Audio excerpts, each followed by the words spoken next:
Hello everyone and welcome to today's resume workshop. Again, my name is Elisa Ramos, the program coordinator for the SEOU program. So today we're going to go over how to write an effective resume. So many of you might have been given examples, templates to work from, where you basically update information as needed, but you haven't really thought about how you're presenting yourself on one page to employers. In the day and age that we live in, the resume has become even more important, and it can really make or break you when it comes to the position of your dreams. So we've discussed managing perceptions before. So today we're going to discuss best practices when it comes to constructing an ideal resume for yourself, looking at what works and what doesn't work so we can prevent damage to our professional candidates in future job applications. Alright, so resume as a marketing tool. So right here, just based on how much student correspondence I've had with resumes, I just put a few of the things that I've heard in the past that really kind of disappoint students when it comes to, really facing their resume and being able to edit it, redo it, update it. It's a lot to handle. It's a lot to do to face yourself on one sheet of paper. But if you think about it less as an autobiography and more as a marketing tool, it's really, really going to help you. So let's just talk about some of the things that I've heard in the past. But I just don't know what to put in, what to take out. Secondly, Career Services gave me this template and told me not to defer from it, something I've heard very often. I did a lot in high school, and if I take that all out, my resume will be less than one page, which definitely is worrisome, especially as you're so new to these fields and these industries. Next, I don't have any more space, so I'll just leave it as is. So, I've packed it all in. I have a lot to show for myself. I don't need to update this. It's fine. Next, they said it was okay if I had more than 2 pages worth of experience. All right. Another, does a resume really matter? Isn't it an interview that gets you a job? So what are we talking about when we call resumes a marketing tool? What it is it's succinct, meaning it really is all-encompassing of your experience to the point where it's focusing on the main attributes and variables that you really want to bring across to this employer. And again, it doesn't mean everything that you've ever done. You really, really want to tailor to a targeted audience. So who are you targeting? What is the employer like? What is the industry like? And what things should you really shift and reconsider as you're creating this resume?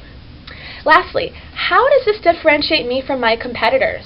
So, let's just state example number 2, the Career Services template. A lot of times we don't want to focus too much on how aesthetically pleasing a resume is, but for the most part, if an employer is seeing the same template over and over, it becomes to be monotonous. It's a little bit hard to decipher, what are the differences between this student and this student, whether it's a year of experience here or not. And that's not to say that they're not reading these resumes, and of course you stand out as an individual, but really you just want to make sure that at every point of your resume you are coming across as a unique individual. Not to say that you're extremely varied from other people, but listen, you are taking your own personal spin on what this resume is while considering the confines of, what the format should maybe look like, how things should flow, what should I leave out, put in. So we're definitely going to talk a lot about that. And then the goals. So really focus on what you've been able to achieve rather than a laundry list of duties and responsibilities. So if you, bought coffee for someone in the morning and you want to make sure, well, listen, I did this every day, I did it really well. Well, that's great, but maybe there's certain things that could be kept out. Really focusing on the main components of what you did, on projects that you did, on budgets that you managed. That's the real meat and potatoes of here. And the rest can really be talked about during the interview. So really focus on what were those main achievements. And then show value by demonstrating to them that you've done it before. So how does this resume really show them that you're capable of this job? If it shows that maybe you're in the process of learning these things, again, that's okay. You're so new. That's completely fine. And if you have a great deal of experience, that's awesome as well. But really show them that you've done it. And again, this laundry list of everything that you've done, cut and pasted from the job description, it's not going to do that. You really, really want to make it your own and tailor it. Okay, so resume purpose. So the goal of a resume is to provide prospective employers with a concise summary of your experiences and qualifications. So it really provides an opportunity by which you are able to effectively market yourself to employers. It should be tailored as possible to the needs of each employer in addition to setting you apart from other candidates, like I mentioned before. So really think about it like this. This is the first impression of you that organizations and companies will see. So really think about your work and life experience in ways that make you stand out from other applicants. Does a resume tell a story or make an effective marketing pitch for you? And also, is it fully representative of how you want to come across professionally? So really think about that. So if you were in a committee in high school and it was really important to you, that's great. That can be a talking piece in an interview. But really focusing on what have you done in the past few years. Really that 3-year mark is what they say is the best bet for making sure your resume is really concise. Is going to be great. It's going to make sure that you're marketing and that you're targeting and that you're really tailoring your resume to that employer. Otherwise, it will just be an overwhelming amount of information and it really won't tell them anything. All right, now let's start with some common resume pitfalls. So some things that I've seen in the past. One being grammatical errors, misspellings, wrong use of words, something that just is off, saying there, T-H-E-R, as opposed to T-H-E-I-R, there. So really that's something that you definitely want to read your resume for different reasons. One for grammatical errors, another for formatting inconsistencies, really checking yourself a number of different times. Second is an objective, and this is really not needed. So basically, many templates that career services will give, or templates in the past traditionally with resumes, have an objective, which is a reason why you're creating this resume and what you seek to hope and find. That's actually not necessary, and it's a little bit archaic at this point. So it's something that you definitely want to take out, because the goal of creating any resume is to get a job, and so you starting off so young. And in terms of very still new to the fields and industries that you're working in, you definitely don't need that information. Thirdly is high school information. This is just not needed. So definitely take out your high school, take out any jobs that you worked during high school, and if it's anything that it's an overarching hobby, something that you continue to do in your life, you can still include it under interests. That's completely fine. And if it's something, in terms of a scholarship that you received for college and it was really notable and it's maybe even like a network that you're a part of, such as a GATE Millennium Scholar, you could still include that as long as it related to college. So that's completely fine under honors. Next is exaggerations and broad statements. So really saying that you streamline the processes at Xerox. Really? The entire company? You definitely want to break that down. What demographic are you talking about? What pool? What are the main specificities of what you're saying? And how did you do that? And what did that involve? So if you say I managed global perspective, or something of that nature, it's really overarching, and again, to me, then I'm going to have to dig a well, and I'm going to think that this person is exaggerating in all of their experiences. And you might have just been wanted to be a little bit more comprehensive with what you were saying, but you definitely want to be as clear as possible so that you're not, again, attracting questions of, is this person telling the truth? I'm not sure if they're exaggerating throughout their entire resume.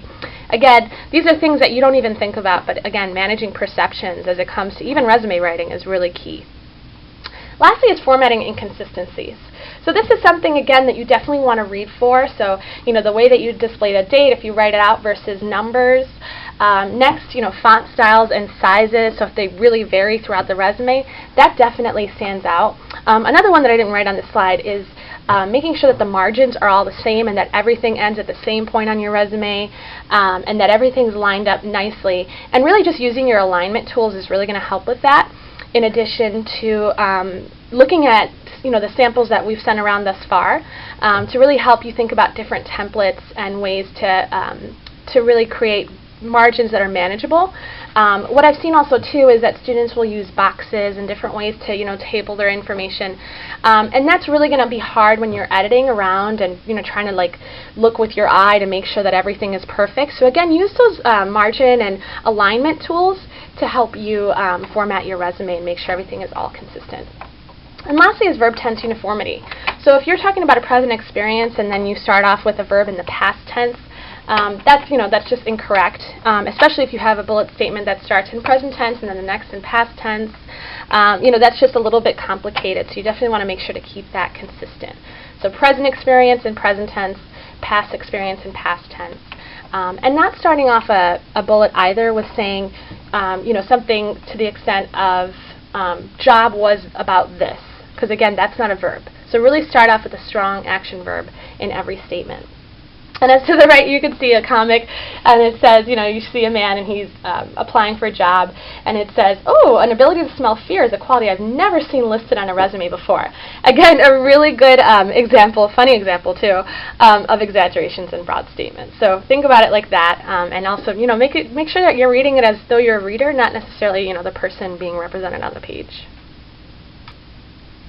Alright, so I put this here because I think that it's really, really helpful for students to, list key competencies that they have, in addition to the basic things that you want to make sure to include. So basic, thinking about your education, what did that entail? Are you involved in any, what relevant courses do you have? What's the program? Really displaying that correctly. Thinking about your career history. Next, industry focus. So what are you really tailoring your resume to target? And then lastly, accomplishments. So what are the unique things that you've done and accomplishments?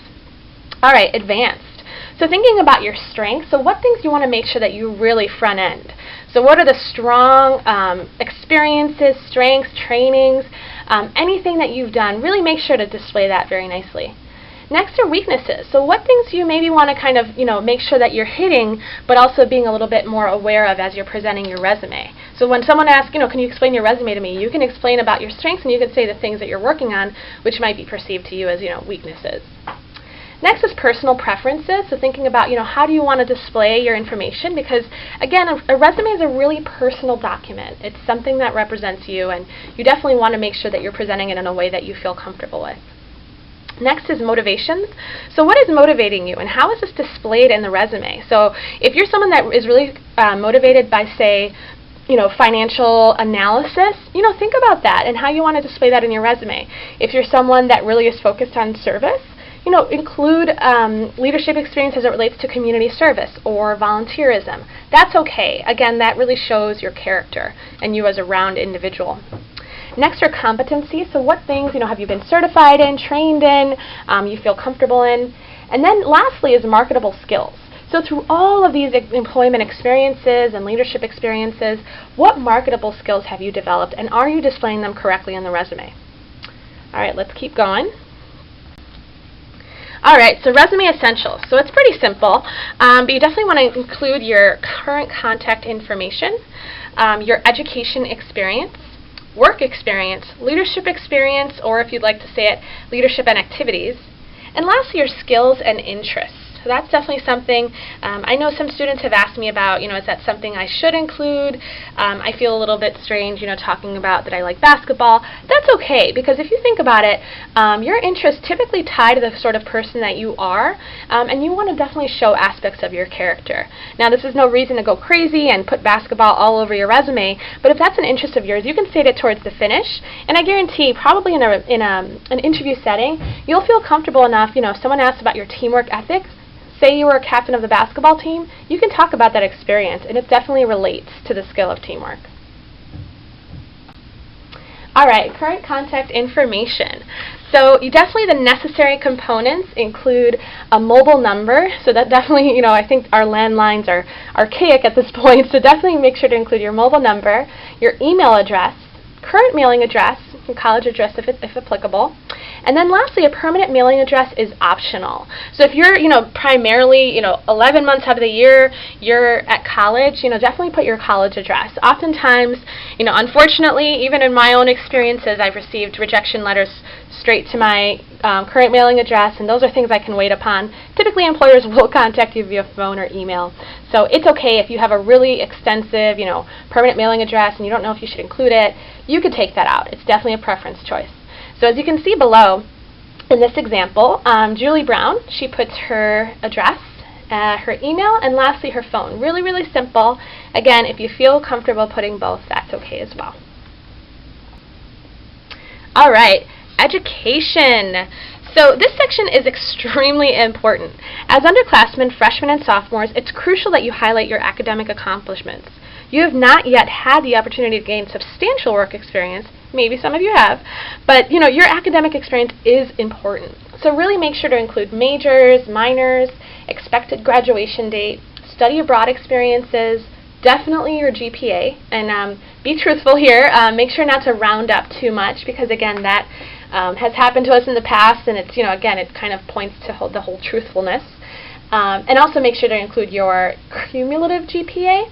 And if you want to include your major GPA, you can include it afterwards, but make sure to be as truthful as possible. So if your major GPA is a 4.0, but your cumulative is a 3.6, lead with the 3.6. The 4.0 you can mention in parentheses afterward. Next is honors and awards. So typically I've seen that students will give this its own section. As a space saver, I really like to see it under education. And then lastly is relevant coursework. So as you can see below, this is a really great example. This was written out actually cumulative GPA. You can just put GPA as well, but you see the school listed, date to the right aligned. Underneath you see the Bachelors of Science in Finance and Economics with a minor in Psychology, GPA to follow. Bullet pointed below are the honors, really simple, everything's together. And then the next is study abroad experience. So, this study abroad experience was obviously really finance and accounting focused, as well as management. So this is all the relevant coursework that this person gained over this experience in China. And again, it's all nicely grouped together. It's not hard to find. So really keeping everything as succinct and concise as possible is going to be a great way to lead your resume. Next is work experience. So each activity experience should be clearly identified in your resume. So I've just given you kind of like a template as to how I suggest you display your information. Again, the bolding, the italics, that's definitely a preference choice, but I think that this is a really nice balance and format that I typically send out as a sample. So you see here the the company organization, which is bolded, city state to follow, right aligned month year to month year, so the duration. Below is position italicized, and then lastly are the bullets to follow. So an example, as you can see below, with XYZ Corporation, Miami Lakes, Florida, the date duration, below Finance Intern Cost Accounting Group, then some great action verbs to start these sentences. So assisted in the consolidation, next collected and pre-verified, next created an Excel-based index. So all these really great ways of displaying the experiences that this person had within XYZ Corporation. All right, and this definitely doesn't exist, so don't look for it. All right, more. So bullets explain. So, I know that we look at these templates, we kind of fill in, we say, okay, this is what I did, but really you want to begin with some strong action verbs. So when you're talking about the bullets, you want to make sure that you're mapping out the marketable skills you gained from each experience and make sure each bullet applies to each skill. So you might have done management, you might have done client interfacing, you might have organized an event, supervised something. These are all skills that you're talking about, and it really helps you to understand sort of an outline for your experience. So if you're talking about managing things that often like in 3 bullet points, that's something you can definitely merge together under management and really think about an all-encompassing way to describe what you've done. So strong action verbs. Analyzed, presented, prepared, organized, supervised. I've even seen spearheaded. I mean, there's really interesting ways that you can talk about what you did, and it really cuts down on words if you use a really strong, effective action verb. No punctuation is needed. So I'm putting this in because a lot of times I'll see that students will begin the bullet statements and they'll put periods behind it, and then, these are not sentences, but then they leave periods out, out of the other statements, and then it's inconsistent. So I just say take out the periods, punctuation is not needed. Answer at least 2 questions in each position experience. So what did I do? How did I do it? And what were my results? So if you're talking about that you created this big report, but then you don't tell me what it's for, even who mandated that you did this and what were the results, or if you say you ran a fundraising event but you don't talk about how much you raised, these are things that I'm going to start asking questions, and it's best to be as clear as possible on the resume. Next is quantify your experience if possible. So how big was the budget that you managed? How many people did you supervise? So really thinking about a strong balance between quantitative and qualitative information. So some examples. Manage 40 ongoing projects to start. Analyze financial statements. Again, one is focusing on management of projects, another focusing on analysis of financial statements. Again, a really, really great way to outline these 2 specific skills. All right, another example. So again, like I said, each bullet starting with a strong action verb, not the location or the description of the organization or any first-person narrative such as I, we, etc. You see Meryl Streep and Company, Global Wealth Management. You see the Location, the date right aligned, position underneath, great bullet points to follow. Again, this is, just think about how you would want to display your information and really be thoughtful and concise and succinct about how you're describing your experiences. Next are leadership and activities, which also can double as leadership experience. So you can actually put your work experience as work experience or professional experience, and then your leadership experience as leadership experience or leadership and activities, depending on your preference. So student activities highlight your sense of community and ability to work in teams.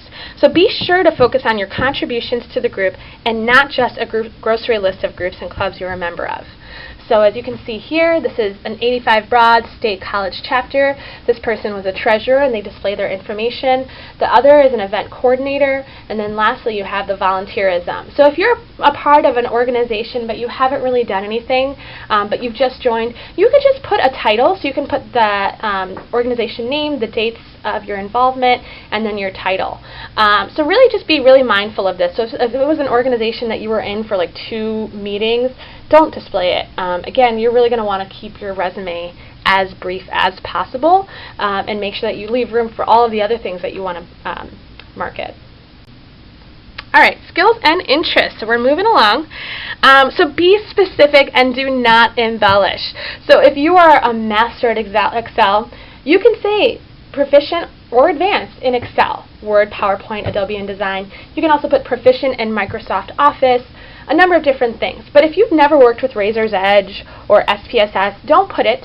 If you're not, advanced in Java, C++, or even have ever used these things, don't put it. Again, at this point, you're not expected to be a master of these things. If you are awesome, list that out. But if not, be really truthful, such as language fluency and proficiency. So if you are in Spanish for 9 years, but you still don't know how to speak it, you can put basic Spanish or intermediate Spanish. Be really truthful here. It's okay. Next, interests such as travel, running, etc. Again, I really think that it helps students look a little bit more round if they actually include interests. So that's definitely a preference choice to you if you have room or if you have strong enough interests that you want them to be displayed. So now let's talk about some resume writing tips. So really some good takeaways. So like I said, a resume is a marketing tool, not an autobiography or a laundry list of what you've done. Formatting one page, no typos, no high school experience, concise, quantifiable, action-oriented summary of experiences, education, and skill sets. Highlight leadership roles, clubs, organizations, and unique achievements and awards, only during college. Tailor your resume for the job you want. And lastly, this is something I didn't quite mention, keep your resume current and available. So really always carry a few copies to events where networking opportunities exist. So if you don't have a personalized business card, I know some of you do, definitely hold this resume with you and keep it up to date. Always be looking at it, be adding to it. This is going to be as you're changing as an individual and a professional, your resume should change as well. So in summary, make sure that there is uniformity and consistency, and again, read for these 2 things. Use a bulleted format that begins with strong action verbs. Make sure there are no spelling or grammatical errors. Use matching verb tenses. Full sentences are not necessary, and again, punctuation is not necessary then. And do not put anything in your resume that you cannot explain clearly and precisely. And really, like I said, with the exaggerations and broad statements, those are things you're going to want to stay away from.